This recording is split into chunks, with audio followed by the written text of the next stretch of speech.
Hey guys, आज की इस ब्लॉग में मैं आपको मुगल काल का सबसे खूबसूरत वास्तुकला से बने किला लाल किला के बारे में पूरी इतिहास बताने वाले। क्या आपको पता है कि लाल किला कभी सफ़ेद रंग का हुआ करता था और हमारी आज़ादी का शान भी मानी जाती है लाल किला को।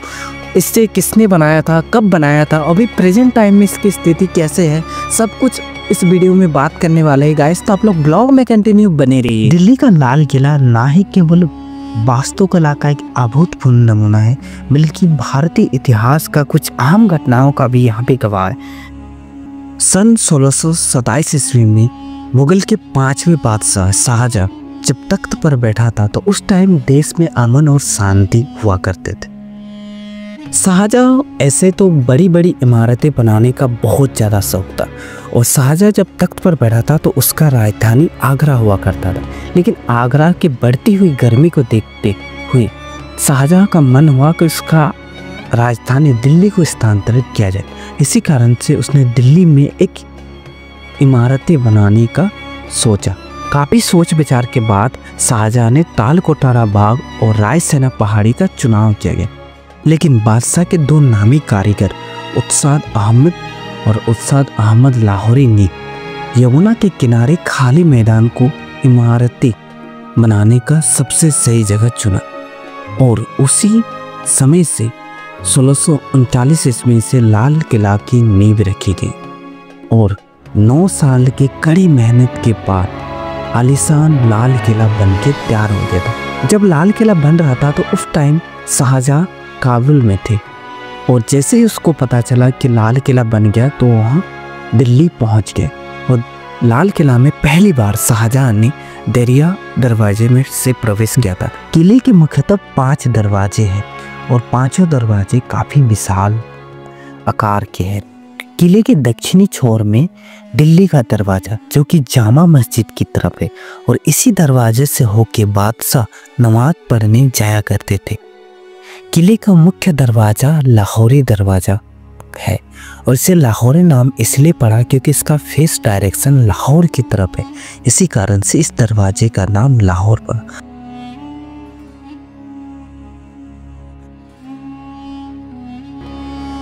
गेट के ठीक सामने आपको 2 तोप दिख रहा है। ये तोप मुगल जमाने का नहीं, ब्रिटिश दौर हुआ तो उस टाइम यहाँ पे लाल किले पे कब्जा कर लिया था ब्रिटिश लोगों ने और उसी टाइम से यहाँ पे जो तोपें रखा गया है और तोप के ऊपर में आपको एक सिंबल दिख रहा है विक्टोरियन क्राउन।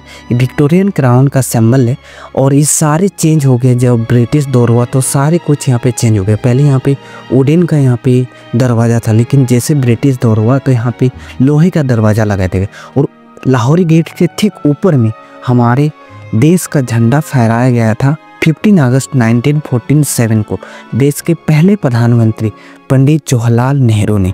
और उसी टाइम से हर साल 15 अगस्त को यहाँ पे प्रधानमंत्री झंडा फहराते और ये जो सीढ़ी दिख रहा है सीढ़ी से होके जाते और ऊपर में झंडा फहराते। अभी जो प्रेजेंट में प्राइम मिनिस्टर है नरेंद्र मोदी, इस सीढ़ी से होके जाते और झंडा फहराते। लेकिन इससे पहले जो था मनमोहन सिंह, उसके लिए यहाँ पे लिफ्ट का व्यवस्था किया गया था, वो लिफ्ट से जाते थे और यहाँ पे इसीलिए लाल किला को आज़ादी का प्रतीक भी माना जाता है। लाहौरी दरवाजा से प्रवेश करते ही छत्ता बाजार शुरू हो जाता है। किसी ज़माने में इस बाज़ार में हर प्रकार के सामान मिलता था और बादशाह काफ़ी शौकीन आदमी था। वो अपनी रॉयल पत्नी को बाहर ना जाने के लिए यहाँ पे एक बाज़ार लगाया गया था और जिसका नाम है छत्ता बाज़ार। यहाँ पे हर प्रकार की लेडीज़ ज्वेलरी से लेके कपड़ा के हर प्रकार के सामान मिलता था। लेकिन यहाँ पे एक नियम था, इसमें लेडीज़ के अलावा इस बाज़ार में और किसी को भी प्रवेश वांछित था। ये काफ़ी महंगे सामान इस बाज़ार में मिलता था। अभी भी आप देख सकते हैं कि यहाँ पे दोनों साइड में बाज़ार लगा हुआ है और बीच में एक चौक है। इस चौक का नाम है छत्ता चौक।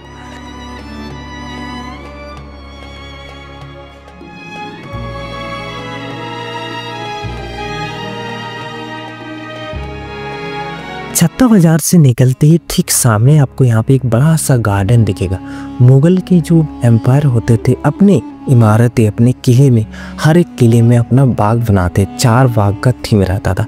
और ये जो सामने आपको बिल्डिंग दिख रहा है ये ब्रिटिश दौर का है, अंग्रेजों के द्वारा बनाया गया बिल्डिंग है।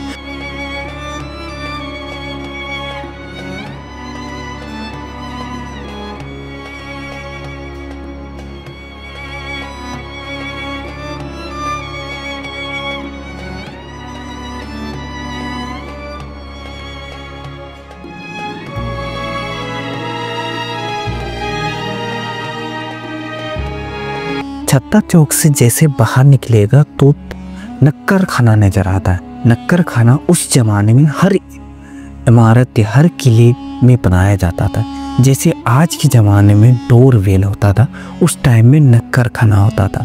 नक्कर खाना में एक बड़ी सा गेट है जिसे हथिया पोल कहते हैं। हथिया पोल, ऐसे हथिया पोल इसलिए कहा गया है क्योंकि यहाँ पे गेट की दोनों साइड में पत्थर की दोनों हाथियाँ रखी गई थी और इसी कारण से इस गेट का नाम हथिया पोल गया था। उस ज़माने में हर दिन 5 बार नौबत बजाया जाता था और हर एतबार को पूरा दिन नौबत बजाया था। जब बादशाह का जन्मदिन होता था तो पूरा दिन यहाँ पे नौबत बजाए जाते थे।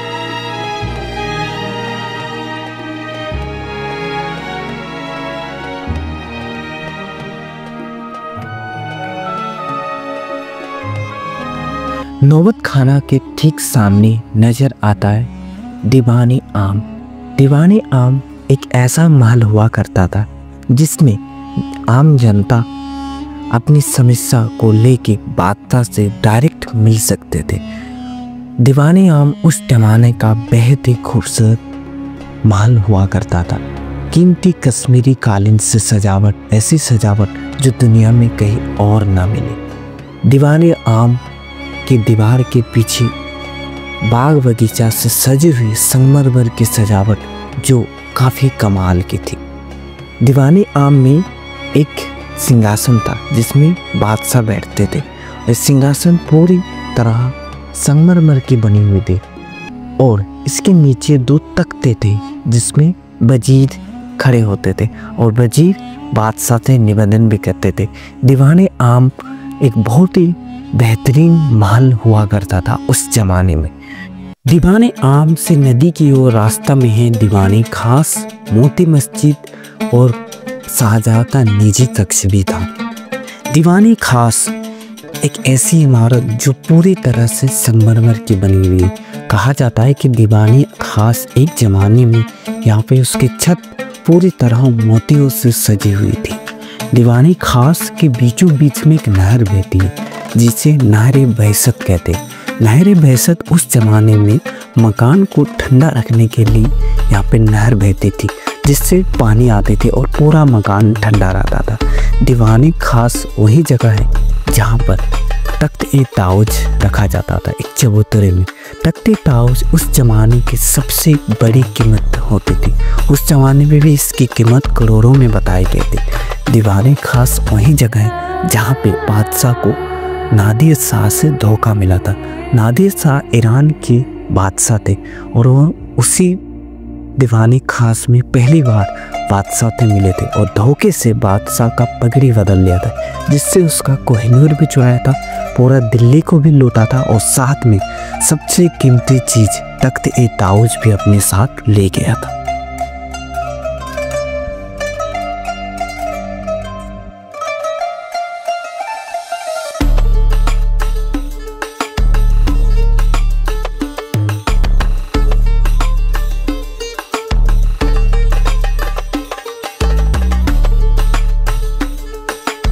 दीवानी आम से उत्तर की ओर है शाही हमाम यानी बादशाहों का रॉयल बाथरूम। इस हमाम में 3 बड़े कमरे हैं और हर कमरे में हौज और फर्श भी है। फर्श को बहुत ही कीमती पत्थरों से सजाया गया था। उस समय इस हमाम में ठंडे और गर्म पानी की व्यवस्था भी थी। ठंडे पानी तो डायरेक्ट नदी से आती थी और गर्म पानी के लिए यहाँ पे बहुत सारे लकड़ियाँ जलाए जाते थे जिससे पानी को गर्म किया जाता था। हमाम में नहरें थी जिसमें पानी डायरेक्ट हमाम तक पहुँच जाती थी। हमाम में हर जगह पे फव्वारे थे और उस फव्वारे में गुलाब की छिड़काव करते थे। और ठीक सामने जो नज़र आ रहा है ये है मोती मस्जिद जिसे औरंगजेब ने 1660 ईस्वी में अपनी पत्नी नवाब बाई के लिए बनाई थी। जब भी औरंगजेब दिल्ली में रहते थे तो इसी मस्जिद में नमाज पढ़ने जाते थे और इसी कारण से इस मस्जिद का निर्माण उसने करवाया था। मोती मस्जिद पूरी तरह से संगमरमर की बनी हुई है और इसका जो दरवाज़ा बनाया गया है वो पीतल का बनाया गया है।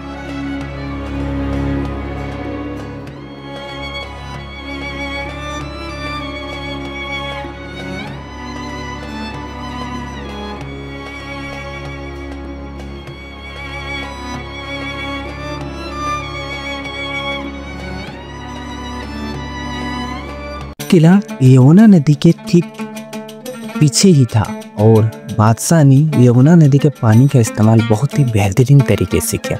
ये जो आपको सामने फाउंटेन दिख रहा है, ये बादशाह ने अपने रॉयल क्वीन के लिए बनाए थे। इस सामने जो महल दिख रहा है, इस महल का नाम है रंग महल।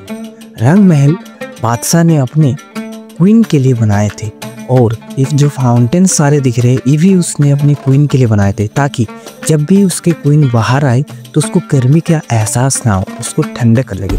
इसी कारण से इस सारे फाउंटेन बनाए गए थे। रंग महल लाल किला का सबसे बेहतरीन महल माना जाता था उस टाइम में। और रंग महल के अंदर भी आपको नहर बहसत भी दिख रहा है। नहर बहसत आपको पहले भी बताई थी कि नहर बहसत उस टाइम में जो महल होता था उसको ठंडक पहुंचाने के लिए इसमें नहर गुजारा जाता था, जिससे पूरा महल ठंडा रहता था।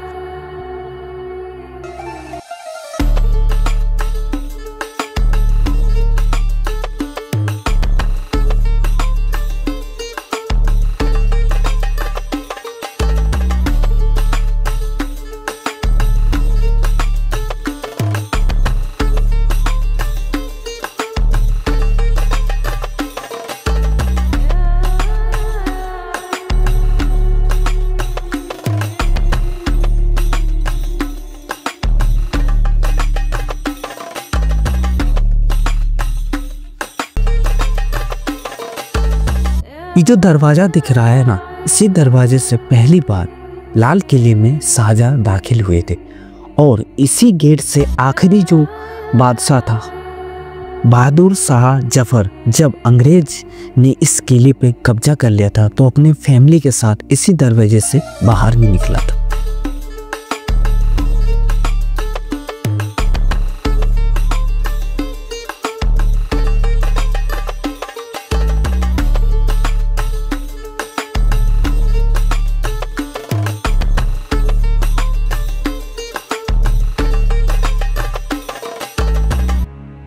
लाल किले के बारे में कुछ बेसिक जानकारी। अगर आप लोग लाल किले घूमने आना चाह रहे तो आप लोग कोशिश कीजिए कि अक्टूबर से मार्च के बीच आए, क्योंकि उस टाइम ठंडा रहता है और आप लोग आराम से घूम सकते हैं। लाल किले सप्ताह के सोमवार को छोड़कर हर दिन यहाँ पे खुला।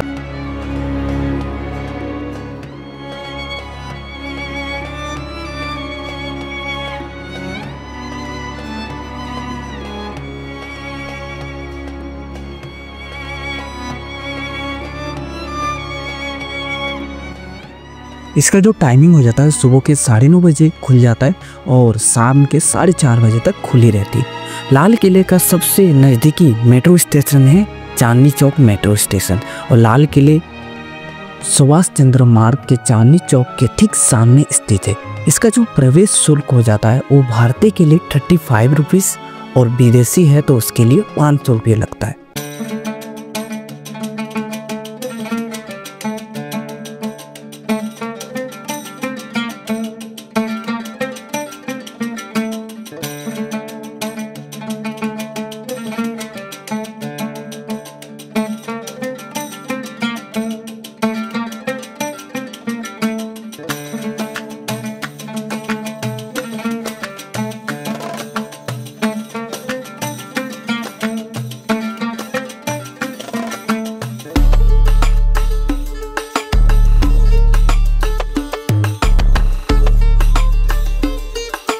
गाइस, अगर आप लोग लाल किले आ रहे हैं तो कम से कम आप लोग 2 से 3 घंटा टाइम निकल के आइए, क्योंकि यहाँ पे बहुत सारे आप लोग को यहाँ पे घूमने का स्थान है, बहुत सारी इमारतें दिखेगा, तो लगभग 2 घंटा लग जाएगा पूरे लाल किला को आप लोग को घूमने में। और आपको जानकारी कैसा लगा आप लोग कमेंट करके ज़रूर बताइएगा और मिलते किसी नेक्स्ट वीडियो में। तब तक के लिए जय हिंद, जय भारत।